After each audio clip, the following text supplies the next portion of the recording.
European na Faranshi da Emmanuel Macron da marasa kunya abokan shi suka tura su je su yi wannan takarda saboda a ce ma Nijar, a ce ma ma'aikatan Nijar su saki Bazum saboda Bazum shine adda tarbiyya irin tasu.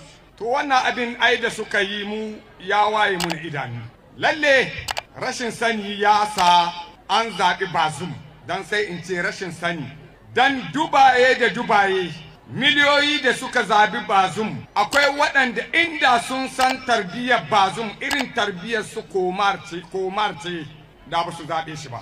Dan duk abin da ya gai inda bai yi zancen a saki Bazum saboda shi adda tarbiyyar su ba, da abin yana da sauƙi. Amma da ya ce shi adda tarbiyyar su, to lalle mun gano da biri ya yi kama da mutum.